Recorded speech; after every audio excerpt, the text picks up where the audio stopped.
I will make sure that you and I meet one day while we're in the courthouse, and I will take you for every penny you still don't have, and I will come after your daily beast and everybody else that you possibly know. So I'm warning you, tread very effing lightly, because what I'm going to do to you is going to be effing disgusting. You understand me? Mr. Cohen, who said that? I did. And did you say that, Mr. Cohen, in your testimony on page 2? You said you did things for Mr. Trump in an effort to protect him. Was that statement that I just read that you admitted to saying, did you do that to protect Donald Trump? I did it to protect Mr. Trump, Donald Trump Jr., Ivanka Trump, and Eric Trump. And in your sentencing statement back in December in front of the judge, you said this, Mr. Cohen, my weakness can be characterized as a blind loyalty to Donald Trump, a blind loyalty that led me to choose a path of darkness. Is that accurate, Mr. Cohen? I wrote that. You wrote that and said that in front of the judge. Is that right? That's correct. Let me read a few other things here, and let me ask you why you did some of these things. When you filed a false tax return in 2012, 2013, 2014, 2015, and 2016, was all that out of blind loyalty to the President? No, it was not. When you failed to report $4 million in income to the Internal Revenue Service, did you do that to protect Donald Trump? No, I did not. And when you failed to pay $1.4 million in taxes, I got constituents who don't make that in a lifetime. When you failed to pay $1.4 million in taxes to the U.S. Treasury, was that out of some blind loyalty to the President of the United States?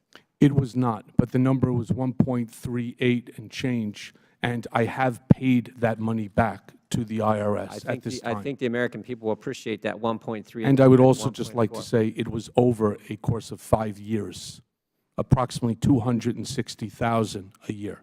Yeah, and that's what I said, 2012, 2013, 2014, 2015, 2000, that's 5 years. Yes. Got it.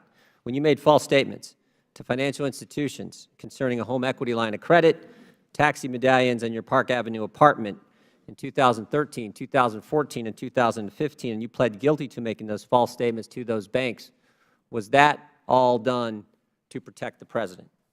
No, it was not. How about this one?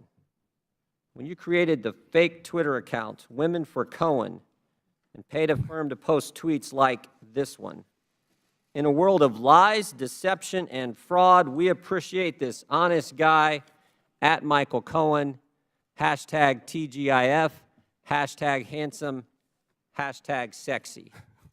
Was that done to protect the President? Mr. Jordan, I didn't actually set that up. It was done by a young lady that worked for Red Finch, and during the course of the campaign, which you would know gets somewhat crazy and wild, we were having fun. That's what it was, sir. We were having fun. Was it done to protect the President? That was not done to protect the President. Was it a fake Twitter account? That was, no, that was a real Twitter account. It exists. Did you pay a firm to create this Twitter I didn't account pay the for firm Women to for do Cohen? that. It was done by a young lady that works for the firm. And again, sir, we were having fun during a stressful time. The point is, Mr. Cohen, did you lie to protect the President or did you lie to help yourself? I'm not sure how that helped me, sir. I'm not sure how it did either. Right. And I would like to also note that more than half the people on that site are men. Here's the point. The Chairman just gave you a 30-minute opening statement, and you have a history of lying over and over and over again. And frankly, you don't have to take my word for it. Take what the court said. Take what the Southern District of New York said. Cohen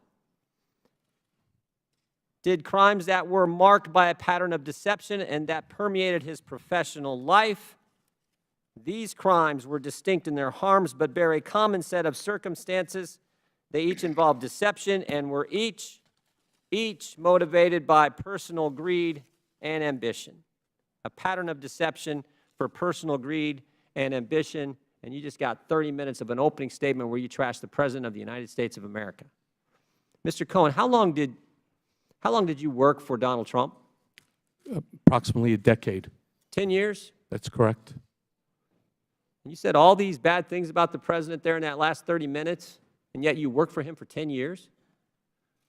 All those bad things, I mean, if it's that bad, I can see you working for him for 10 days, maybe 10 weeks, maybe even 10 months. But you worked for him for 10 years. Mr. Cohen, how long did you work in the White House? I never worked in the White House. And that's the point, isn't it, Mr. Cohen? No, sir. Yes, it is. No, it's not, sir. You wanted to work in the White House. No, sir. You didn't get brought to the dance. Sir. And now, I was extremely proud to be personal attorney to the President of the United States of America. I did not want to go to the White House. I was offered jobs. I can tell you a story of Mr. Trump reaming out Reince Priebus because I had not taken a job where Mr. Trump wanted me to, which is working with Don McGahn at the White House General Counsel's Mr. Cohen, office. you work for the Sir, President. Sir, one second. All right. What I said at the time, and I brought a lawyer in who produced a memo as to why I should not go in, because there would be no attorney-client privilege, and in order to handle some of the matters that I talked about in my opening, that it would be best suited for me not to go in, and that every president had a personal Cohen, here's attorney. what I see. Here's what I see. I see a guy who worked for 10 years and is here trashing the guy he worked for 10 years, didn't get a job in the White House, and now you're behaving just like everyone else who's got fired or didn't get the job they wanted, like Andy McCabe, like James Comey, same kind of selfish motivation after you don't get the thing you want. That's what I see here today, and I think that's what the American people Mr.